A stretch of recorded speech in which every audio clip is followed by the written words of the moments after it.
அனைவருக்கும் வணக்கம்.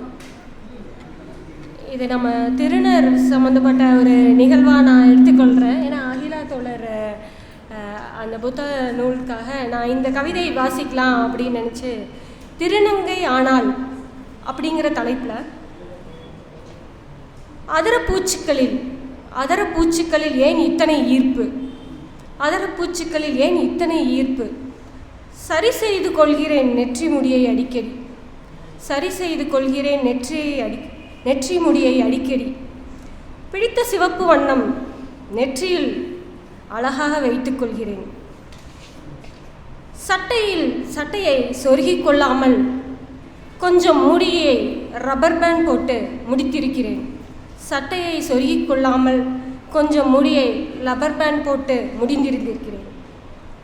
இடது கை நுனிவரை மருதாணி வைக்கவும், இடது கை நுனிவரை மருதாணி வைக்கவும், வண்ணம் பூசிக்கொள்ளவும் பிசைந்து தள்ளுகிறது மனம், மருதாணி வைக்கவும் பூசிக்கொள்ளவும் பிசைந்து தள்ளுகிறது மனம்.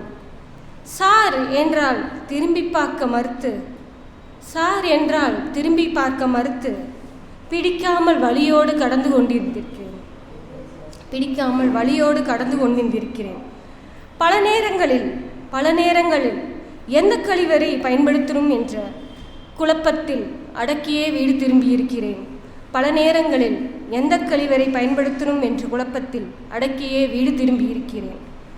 நெருக்கடியான பேருந்திலும் அருகில் எவரும் அமர தயாராக இல்லை, அருகில் எவரும் அமர தயாராக இல்லை என்று பாதியில் எழுந்தே நின்று பயணித்திருக்கிறேன்.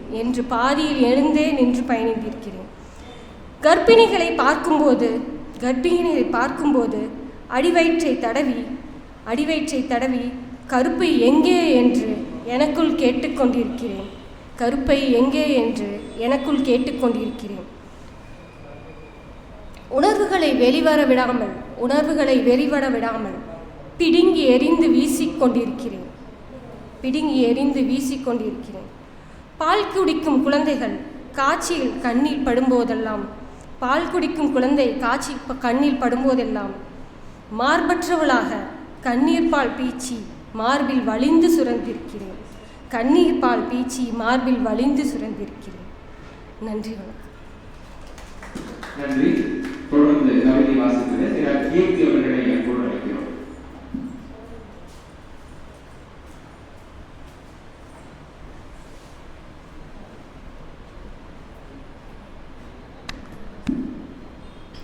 அனைவருக்கும் வணக்கம்.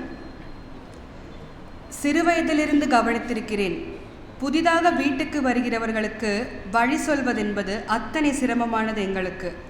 முடிந்தவரை அப்பா, தம்பி, நான் என யாரோ ஒருவர் சென்று அழைத்து வருவோம் வீட்டுக்கு வருகிறவர்களை. ஆற்றருகே உள்ள வீடு, அணை அடுத்த வீடு, கடைசி வீடு என எதை சொன்னாலும் எப்படியும் வீட்டை கடந்தே போய்விடுவார்கள் புதிதாக வருகிறவர்கள். ஒருவேளை சரியாக வந்தவர்கள் அடையாளமாக சொல்வதும் அதிகபட்சமாக சாதிப்பெயரோடு சேர்த்து ஐயாவின் பெயராகவே இருக்கும்.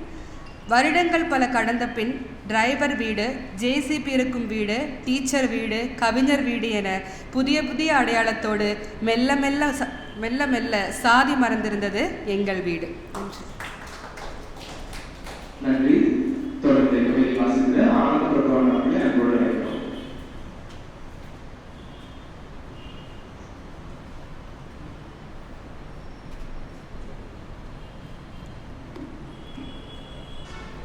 சித்தப்பாவின் வீடு வடக்கில் இருந்தது.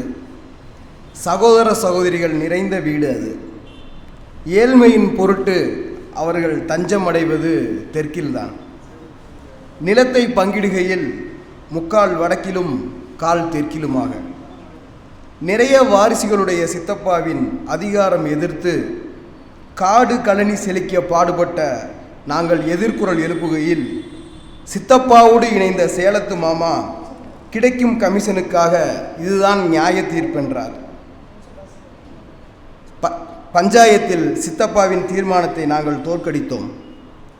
தகப்பனின் மீது 1000 விமர்சனங்கள் உண்டு, அதை தனியே பேசிக்கொள்ளலாம். அதற்காகவெல்லாம் வடக்கின் பின்னால் வரிசை கட்ட இயலாது.